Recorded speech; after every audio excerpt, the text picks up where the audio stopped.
அப்படின்னா நீங்களும் copy right அதில் உள்ள ஷேர் கேட்கலாம்ல, ஏன் கேட்க மாட்டேங்க? இது 1950ஸ்லேயே கண்டசாலா ஐயா, டிஎம்எஸ் ஐயா அவங்க எல்லாம் சேர்ந்து ஸ்பாட் பேமெண்ட் கொண்டு வந்தாங்க சார்.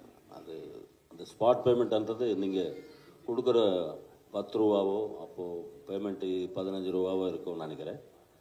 அது வந்து ராயல்ட்டி ரூபத்தில் வருஷத்துக்கு 25 காசு 30 காசு வாங்குறத விட அந்த 10 ரூபாவோ 15 ரூபாவோ ஒரே வாட்டி கொடுங்க அப்படின்றது சிஸ்டம் கொண்டு வந்தாங்க. ஆக்சுவலி அப்போது அந்த சிங்கர்ஸ் விலகினதுனால தான் உங்களுக்கு மியூசிக் டைரக்டர், ப்ரொடியூசர், லிரிக்கிஸ்ட் 3 பேருக்கு தான் இந்த royalty IPRS Indian performing rights சொசைட்டிலேருந்து போகுது. இப்போ வரைக்கும் அதுதான் நடக்குது. இஸ்ரா ஒரு ஃபைட் பண்ணி வின் பண்ணியிருக்காங்க. ஒரு 10 வருஷமாக அதுவும் ஸ்டார்ட் ஆயிடுச்சு. ஒரு நல்ல ராயல்ட்டிஸு வருங்காலத்தில் எதிர்பார்க்கலாம்.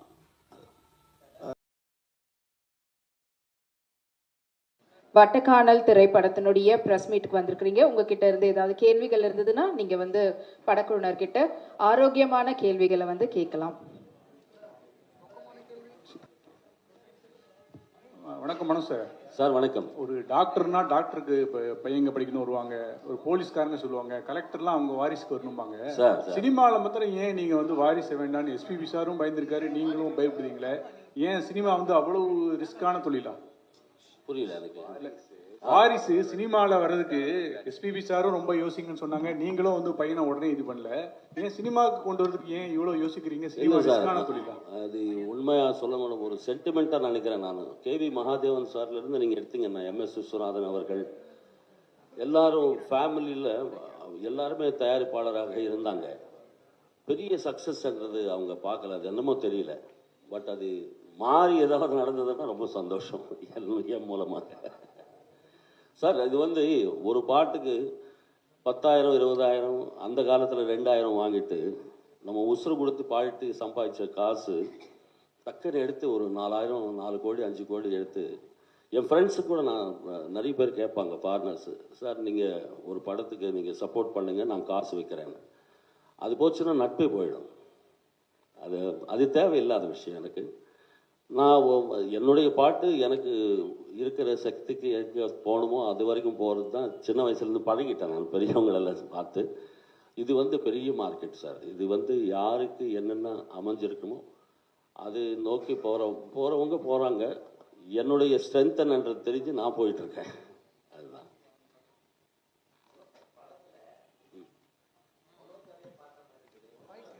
தாடி வச்சா எப்படி இருக்கும் வச்சு பார்க்கணுன்னா ஒரு மாதம் வெயிட் பண்ணுங்க, வளர்த்து காட்டுறேன். இந்த படத்தில் ஆக்சுவலி அவர் டைரக்டர் எனக்கு கேரக்டர் கொடுக்கல சார். அதுக்கப்புறமா இது நீங்கள் நடித்தா நல்லா இருக்கும் சார்ன்னு சொல்லிட்டு ஒரு 2 நாள் யோசித்து கூப்பிட்டாங்க. ஒரு 2 நிமிஷம் வருவேன் படத்தில். இல்லை, ஹீரோவே உங்களை மாதிரியே இருக்கு. ஹீரோ வந்து உங்கள் பையன் இருக்கார்ல, பையனா? உங்க பையன் அப்படியே உங்க டிட்டோ. நீங்க தாடி வைக்கலாமா? தாடி வைக்க தேங்க்யூ. ஓ அப்படி கேட்டீங்க. நீங்க ஃபீல் பண்ணி என்ன அவள் கூட பார்க்கலாம். தேங்க்யூ. அது புரியல எனக்கு, சாரி சார். டைரக்டர் சார், உங்களுக்கு தான் கேள்வி. இந்த என்ன நீங்க பார்த்துட்டு இருக்கப்பவே தெரியும் கண்டிப்பா என்கிட்ட வருவீங்கன்னு. படத்துக்கான கேள்வி தான். உள்ள இப்போ இந்த போதைப் பொருள் காளான் அது சொன்னீங்க. ஆக்சுவலாக இப்போ இந்த கல் இருக்குல்ல, கல் அது வந்து நம்ம ஊரில் வந்து தடை பண்ணி வச்சுருக்கிறாங்க. இப்போ தான் கேரளா போயிட்டு வந்தேன், குடும்பமாக குடிக்கிறாங்க. அந்த மாதிரி இந்த காளான் நம்ம ஊரில் அரசு அங்கீகாரத்தோடு வரணும்னு சொல்கிறீங்களா, இல்லை கூடவே கூடாதுன்னு சொல்கிறீங்களா? தெரியும். அப்போயே நான் பிரியாரோட கேட்டேன், ஒரு கார்த்தியோட நம்பர் கொடுங்க நான் பேசிடுறேன்னு சொல்லி அது தராமல் விட்டாங்கன்னு. இல்லை உங்களுக்கு நான் பர்சனலாக ஃபோன் பண்ணியிருப்பேன், இது மாதிரி கேள்வி நான் கேட்காதீங்கன்னு. இது ரொம்ப பெரிய கேள்வி. இதுக்கான பதில் என்கிட்ட இல்லைன்னா அதுக்கான அனுபவம் கிடையாது. காலன்றது ஒழிக்கப்பட வேண்டிய ஒன்று, அது ஒழிக்கப்படணும், அது ரொம்ப ஸ்ட்ராங்காக சொல்லியிருக்கோம். இது தெரியாமல் தான் இன்னைக்கு பல பேர் அதில் மாட்டிக்கிட்டு சீரழிஞ்சிக்கிட்டு இருக்கிறாங்க. அதை பற்றி பேசியிருக்கோம்ண்ணே. ஓகே, எந்த ஒரு விஷயமுமே நாம் அனுபவித்து பார்த்தா தான் அது வந்து நல்லதா கெட்டதாங்கிறது தெரியும். நீங்கள் இதை உணர்ந்து பயன்படுத்தியிருக்கீங்களா? ஏன்னா இவ்வளோ பெரிய கதை இது வரைக்கும் தமிழ் சினிமாவில் பெருசாக யாரும் எடுக்கலை. நீங்கள் எடுக்கிறீங்கிறப்போ ஒன்ஸ் யூஸ் பண்ணால் தானே நமக்கு அதோட அருமை பெருமை இல்லை பாசிட்டிவ் நெகட்டிவ் எல்லாமே தெரியும் இல்லைங்களா? நம்ம ஏற்கனவே ஏவிஆர் வாசல்ல இருந்து பேசியிருக்கோம்னா மறந்துட்டீங்களாண்ணா? புதுவில் பத்திரிகையில் வரும். இப்படி ஒரு கேள்விக்கு நான் எப்படி பதில் சொல்றது? இது முழுக்க முழுக்க இது நான் தேடி போனேன். நான் எடுக்கணும்னு சொல்லி ஆசைப்பட்டேன். ஆனால் எனக்கு அதுக்குள்ள ஒரு பயம் இருந்தது. அதை நான் தேடி படித்தேன் இல்லைங்களா? அதை படித்து ரிசர்ச் பண்ணி போகிறப்ப அது எனக்கு பயமுறுத்துனுச்சு. அது ஒரு பூதம் மாதிரி என் கண்ணுக்கு தெரிஞ்சுது. அதனால இதை எடுக்காம வெளியில இருந்து பார்த்து அதை படிச்சு அதன் மூலியமா ஒரு ஒரு கிரியேஷன் பண்ணது தானே இது. அந்த பூதத்துக்குள்ள நான் போக விரும்பலண்ணே. ஆர்கே சுரேஷன் அண்ணா, நீங்கள் டேரக்ட் கதை சொல்லும் போது என்னை ஒரு கன்வின்ஸ் பண்ணாரு. ரஜினி கெட்டப்னால தான் நான் கன்வின்ஸ் ஆனுன்னு சொன்னீங்க. அந்த ரஜினி கெட்டப் போகிறதுக்கு ஏதாவது ப்ராக்டிஸ் எடுத்தீங்களா? இப்போ பார்த்தீங்கன்னா ஏதாவது ஒரு ரஜினி கெட்டப் போட்டு ஏதாவது தவறாயிடுச்சுன்னா அவங்க ரசிகர்லாம் ரொம்ப கோவப்படுவாங்க. அது மாதிரி ஏதாவது இருக்கா? அந்த அளவுக்குலாம் போக வேணாம். அவரோட அந்த ஹேர் ஸ்டைல், அதுக்கப்புறம் அவரோட பாடி லாங்குவேஜ் இருக்கு பாருங்க, நடந்து போறது, அது அந்த அளவுல தலைவர் மாதிரிலாம் நம்மளால செய்ய முடியாது. அதை என்னோட உள்வாங்கி நான் அதுக்காக ஒரு டிஃப்ரெண்டா, நம்ம எல்லா படத்துலயும் நடிக்காத மாதிரி கொஞ்சம் டிஃப்ரெண்டா இல்லை, மொத்தமாவே இது வந்து ஆர்கே சுரேஷோட வேறுபட்ட படமா இருக்கும். எனக்கு இந்த மாதிரி இப்போ பாலா சார் ஒரு தாரத்தை பட்டம் கொடுத்தாங்க, முத்தையா சார் ஒன்று கொடுத்தாங்க. So different. நான் விசித்திரன் ஒரு படம் நானே ப்ரொடியூஸ் பண்ணி அந்த படத்தில் சுரேஷ் இப்படியும் நடிப்பான் அப்படின்னு சொல்லி இது பண்ணியிருந்தேன்.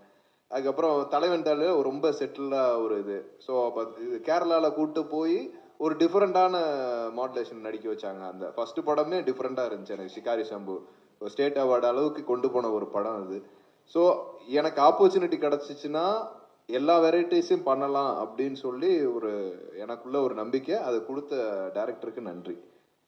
சார் ஆர்கே சுரேஷ் சார், அதே மாதிரி உங்கள்கிட்ட ஒரு கேள்வி சொல்லுங்க. இந்த படத்தில் வந்து ஒரு டயலாக் ஒன்று வருது, இந்த இடம் மட்டும் என் கைக்கு கிடைச்சிருச்சுன்னா நான் உலகத்தை கட்டி ஆகணுங்கிற. நான் அதை முதல்ல டைலாக் வைக்காதேன்னு சொன்னேன். இல்லை ஏதாவது வேலை பேசியிருக்கீங்களா அந்த இடத்த? அந்த இடத்த இல்லைண்ணே, அது ஃபுல் டைலாக் கேட்டிங்களா?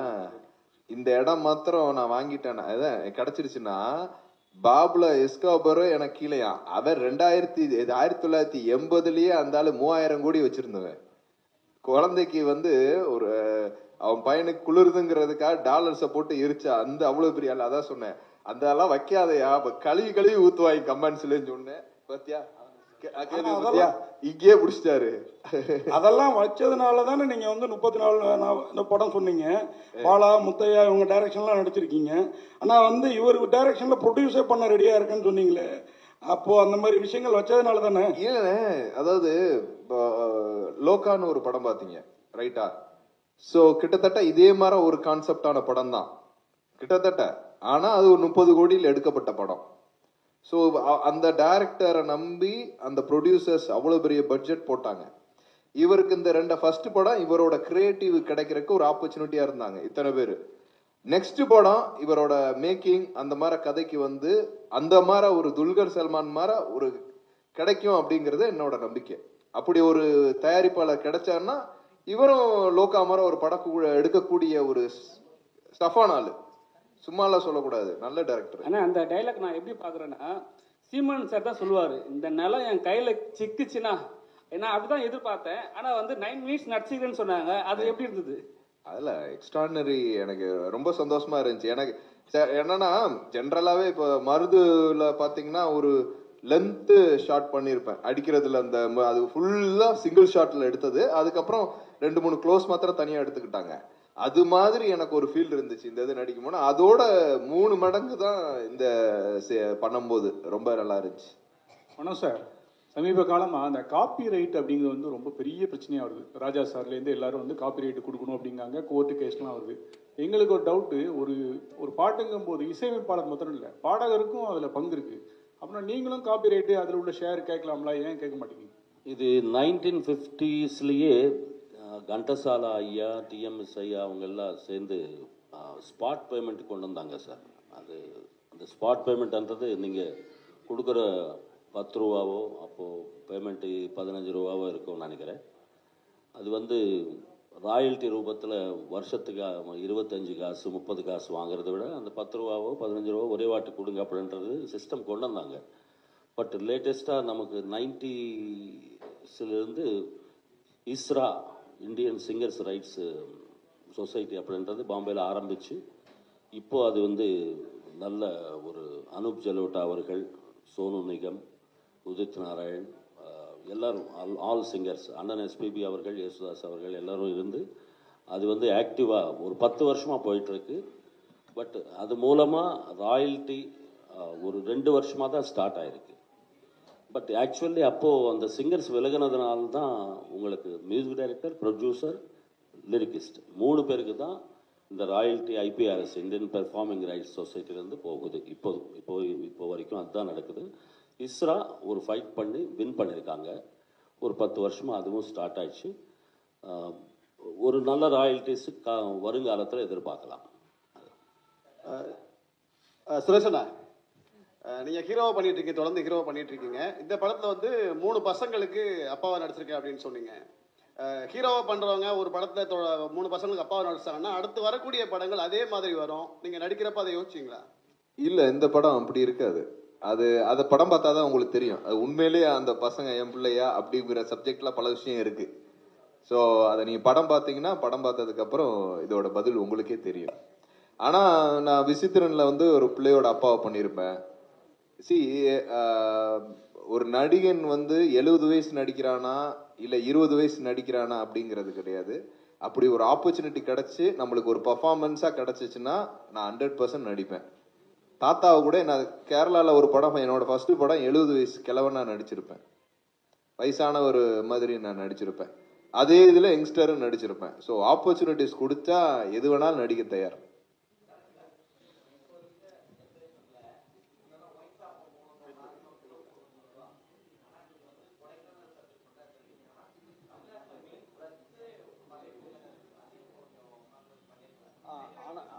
ஆனால் இப்போ சொல்லணும்னா WHO ஒன்று சொல்லுதுண்ணே, வேர்ல்டு ஹெல்த் ஆர்கனைசேஷன் ஒன்று சொல்லுது.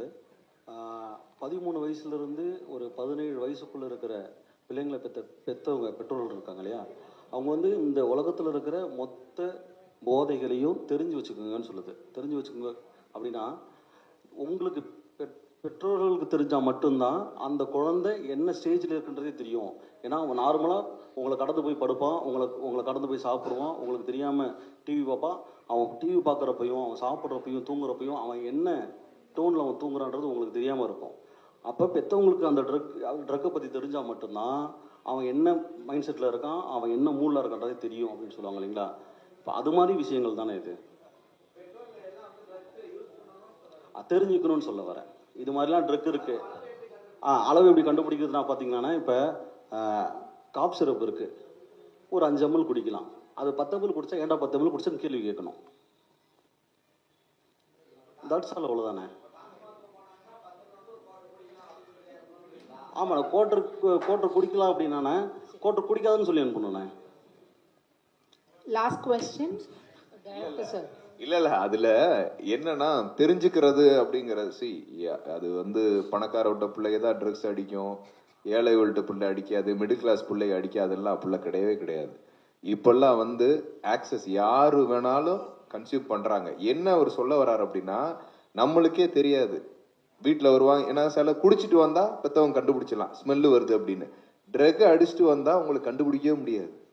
அது சின்னவங்களா இருக்கலாம், பெரியவங்களா இருக்கலாம், கண்டுபிடிக்கவே முடியாது. அத்தனை வகையான ட்ரக்ஸ் இருக்கு. அதை பத்தி அட்லீஸ்ட் தியரிட்டிக்கலாவும் நம்ம சப்ஜெக்டா தெரிஞ்சுக்கிட்டா, நம்ம வந்து இப்போ ஃபெவிகால் இருக்குல்ல, 2 நிமிஷம் மோந்திங்கன்னா that's a kind of drugs. So அது நம்மளுக்கு வைக்க மாட்டோம். சில பேரண்ட்ஸுக்கு தெரியும், வைக்க மாட்டோம். டே அதை எடுத்து ஓரமா வச்சிருக்கோம். அது மாதிரி ஒரு அவேர்னஸை கிரியேட் பண்ணணும்னு சொல்றாரு. That's it. சொல்லமா நீ எங்க போறது தெரியும். Last question please. Director sir, வாழ்த்துக்கள். ரொம்ப நன்றிங்கம்மா. Trailer was good and also songs were good. இது வந்து சிவகார்த்திகேயன் சாரும் கார்த்தி சாரும் ஃபர்ஸ்ட் லுக் லான்ச் பண்ணாங்க. அவங்களுக்கு வந்து ட்ரெய்லர் போட்டு காமிச்சிங்களா? What were the comments? Madam காட்டினோம், ரொம்ப நல்லா இருக்குன்னு சொன்னாங்க. படம் பார்க்குறேன்னு சொல்லியிருக்காங்க மேடம்.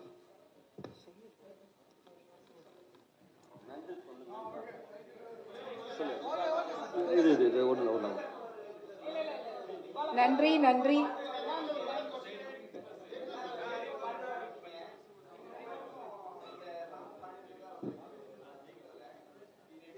சார் இயக்குனர் சார், என்ன சொல்லுங்கண்ணே. காளான்ல போதை இருக்கு, அதை ஒழிக்கணும்னு சொல்லி இப்போ படம் எடுத்து வச்சிருக்கீங்க.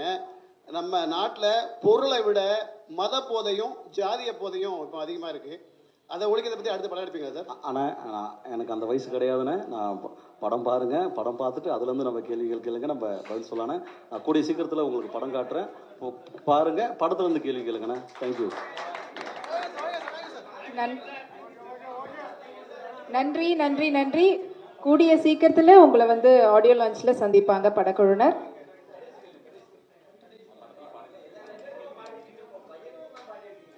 ரொம்ப சந்தோஷம் சார். அதை விட சந்தோஷம் என்ன இருக்கு?